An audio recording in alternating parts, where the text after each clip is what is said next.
Hello everyone, welcome back to Access Academy online platform, a way of entering and reaching a destination. So, आजचा session सुद्धा इयत्ता 5वीच्या विद्यार्थ्यांसाठी असणार आहे. कोणता विषय असणार आहे तर बुद्धिमत्ता आणि बुद्धिमत्तामधला पहिलाच चॅप्टर कोणता आहे तर वर्गीकरण आणि त्या घटकातील उपघटक जो आहे आपला शब्दसंग्रह याबद्दल आपण माहिती घेणार आहोत. बघा आता शब्द संग्रह जेव्हा तुम्ही ह्या टॉपिकवर प्रश्न उत्तरे सोडवता त्यावेळेस तुम्हाला काही बेसिक कन्सेप्ट तुमच्या क्लिअर असल्या पाहिजे. मग त्या बेसिक कन्सेप्ट कोणत्या तर तुम्हाला समानार्थी शब्द विरुद्धार्थी शब्द यांचा शब्दसंग्रह तुम्ही वाढवला पाहिजे. त्याचबरोबर प्राण्यांच्या जाती कोणत्या आहेत, त्यानंतर पाळीव प्राणी कोणते आहेत, त्यानंतर आपले जंगली प्राणी कोणते आहेत, जलचर प्राणी कोणते आहेत, उभयचर प्राणी कोणते आहेत, अशा वेगवेगळ्या पद्धतीची माहिती तुम्हाला असणं फार गरजेचं आहे. त्याच बेसवर तुमचा हा जो पॉइंट आहे शब्दसंग्रह त्याच्यावरती तुम्हाला प्रश्न जास्तीत जास्त विचारू शकतात. आणि त्याचबरोबर काय आहे तर हा जो पॉइंट आपला आहे त्याच्यावर तुम्हाला आउट ऑफ मार्क्स सुद्धा मिळू शकतात, कारण बेसिकचे प्रश्न सगळे असतात ते ह्या पॉइंटवर असतात. म्हणजे अगदी साधे साधे प्रश्न म्हणजे विरुद्धार्थी शब्द कोणते, समानार्थी शब्द कोणते याच्यावरतीच तुम्हाला प्रश्न विचारलेले असतात. मग ह्या शब्द संग्रहामध्ये तुम्हाला ह्या पद्धतीची संपूर्ण बेसिक माहिती असणं गरजेचं आहे. प्राण्यांबद्दलची संपूर्ण बेसिक माहिती असणं गरजेचं आहे किंवा आपल्या परिसरात असणारे संपूर्ण जे सजीव निर्जीव आहेत त्यांच्याबद्दलची माहिती असणं आपल्याला गरजेचं आहे. आणि हा जो टॉपिक आहे तो आपल्याला आउट ऑफ मार्क्स मिळवून देणारा आहे. तर चला विदाउट वेस्टिंग टाइम आपण आपल्या टॉपिक कडे वळूया.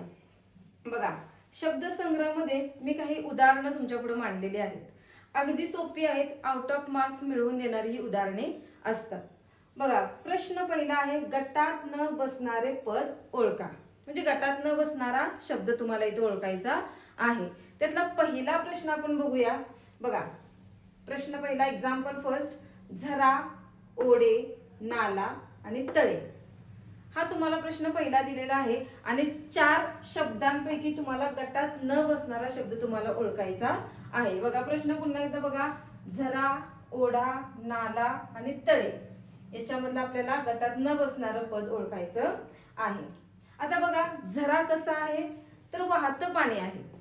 त्यानंतर ओढा सुद्धा काय आहे वाहतं पाणी आहे. त्यानंतर नाला सुद्धा वाहतं पाणी आहे. आणि तळे हाच फक्त पॉइंट कसा आहे तर तळ आपलं वाहतं असतं का तर नाही, तळ हे एका जागेवरच असतं. म्हणजे वाहत्या पाण्याचा स्रोत हा तळे नाहीये आणि बाकीचे काय आहेत तर वाहत्या पाण्याचे स्रोत आहेत. त्यामुळं तळे हा काय आहे तर गटात न बसणारा पद किंवा गटात न बसणारा शब्द हा आहे. पुढे बघा दुसरा प्रश्न काय बघा. क्रिकेट, फुटबॉल, हॉकी आणि बुद्धिबळ तुम्हाला 4 खेळ दिलेले आहेत. कोणकोणते आहेत बघा.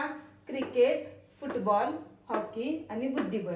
आणि ह्या 4 खेळांमधील एक आपल्याला विसंगत घटक म्हणजे गटात न बसणारा पर्याय आपल्याला शोधायचा आहे. फार सोपं आहे बघा. क्रिकेट, फुटबॉल आणि हॉकी हे कसे आहेत तर आउटडोर गेम आहेत आणि बुद्धिबळ हा कसा आहे तर इनडोर गेम आहे. म्हणजे बैठे खेळ आहेत आणि हे सगळे मैदानी खेळ आहेत. म्हणजे अगदी सोपे सोपे प्रश्न आपल्याला शब्दसंग्रहामध्ये विचारले जातात. म्हणून बघा ऑप्शन 4 पर्याय क्रमांक 4 किंवा चौथा जो शब्द आहे तो काय आहे तर आपला गटात न बसणारा शब्द आहे. नेक्स्ट बघा काय आहे तर सुरस, निरस, कोड कौतुक, न्याय निवाडा आणि नवाकोरा हा प्रश्न 2020 ची जी परीक्षा झाली 5वीची स्कॉलरशिपची जी परीक्षा झाली त्या परीक्षेमध्ये तुम्हाला हा प्रश्न विचारलेला होता बुद्धिमत्तेमध्ये. बघा सुरस, निरस, कोड कौतुक, न्याय निवाडा आणि नवाकोरा. आता सुरस निरस याच्यामध्ये बघा जोड शब्द नाहीये, कुठलाही याच्यामध्ये जोड शब्द आलेला नाही. आता कोड कौतुक मध्ये काय आहे तर जोड शब्द आलेला आहे. त्यानंतर न्याय निवाडा हे पण जोड शब्द आहे आणि नवाकोरा हा सुद्धा जोड शब्द आहे. आता तुम्ही म्हणणार नवाकोरा आणि कोड कौतुक याच्यामध्ये कुठलाही जोड अक्षर नाहीये, मग इथे जोड शब्द हा कसा तयार झाला. याच्या आधीच्या व्हिडिओमध्ये जेव्हा आपण बेसिक माहिती बघितली होती बुद्धिमत्ताविषयी सुरू करण्याच्या आधी त्यावेळेसच मी तुम्हाला सांगितलं होतं की जेव्हा 2 अर्थपूर्ण शब्द एकत्र येतात त्यावेळेस एक नवीन जोड शब्द तयार होतो. फॉर एक्झाम्पल चहा, पाणी हा काय आपला जोड शब्द आहे. तसंच बघा इथं जोडाक्षर जरी नसले तरी पण हे दोन शब्द काय आहेत, कोड आणि कौतुक हे एकत्र आल्यामुळं हा इथं जोड शब्द तयार झालेला आहे. आणि इथं सुद्धा नवा कोरा हे दोन अर्थपूर्ण शब्द एकत्र आल्यामुळं इथं सुद्धा हा जोड शब्द तयार झालेला आहे. आता बघा सुरस निरस हे मात्र काय आहेत तर वेगवेगळे मांडलेले आहेत. म्हणजे हे एक शब्द आहे का तर नाही, दोन शब्द वेगवेगळे मांडलेले आहेत. म्हणून पर्याय क्रमांक 1 हा आपला काय आहे तर विसंगत पद आहे किंवा गटात न बसणारा शब्द आहे. पुढे बघा आता प्रश्न 4. चंद्र, मंगळ, गुरु आणि शनी. सगळ्यात सोपा प्रश्न काय आहे तर हे सगळे ग्रह आहेत हे आपल्याला माहित असतं. बघा चंद्र, मंगळ, गुरु आणि शनी हे ग्रह आहेत हे आपल्याला माहित असतं. परंतु चंद्र हा काय आहे तर उपग्रह आहे आणि बाकीचे सगळे काय आहेत तर ग्रह आहेत. म्हणजे मंगळ हा ग्रह आहे, गुरु हा ग्रह आहे आणि शनी पण ग्रह आहे. परंतु चंद्र मात्र काय आहे तर तो उपग्रह आहे. म्हणून चंद्र काय आहे तर गटात न बसणारं आपलं पद आहे.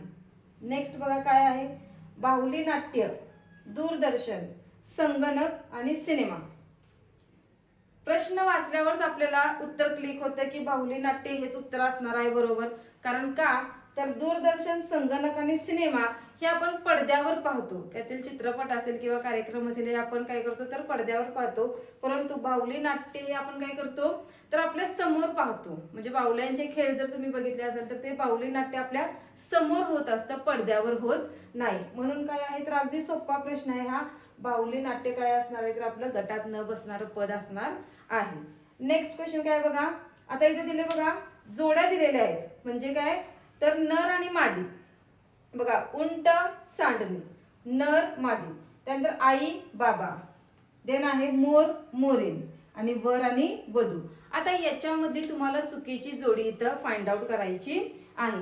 आणि अशाच प्रश्नामध्ये आपल्या भरपूर चुका होतात. म्हणजे बघा तुम्हाला आई बाबा हे उत्तर म्हणजे माहित आहे. याच्यामध्ये तुम्हाला काही इथं तुम्हाला काही काय म्हणू शकतो आपण त्याला डाऊट इथं नसणार आहे. त्यानंतर वर आणि वधू मध्ये पण काही डाऊट इथं तुम्हाला नसणार आहे. राहिले फक्त 2 ऑप्शन, उंट, सांडणी आणि मोर आणि मोरीन. परंतु याच्यामध्ये पण काय आहे तर उंट, सांडणी हा पर्याय बरोबर आहे आणि मोर आणि मोरीन हा पर्याय काय आहे तर इथं विसंगत शब्द आहे किंवा गटात न बसणारा शब्द आहे. बघा मोर आणि मोरीन जेव्हा आपण नर असतो त्याला मोर म्हणतो, पण जेव्हा फिमेल असतं त्याला आपण मोरीन म्हणत नाही. तर मोर याची जोडी काय असते तर लांडोर ही याची जोडी असते. म्हणून गटात न बसणारं पद कोणतं आहे तर मोर आणि मोरीन. पुढे जाऊया बघा 7वा प्रश्न आहे भूकंप, सुनामी, पूर आणि अपघात.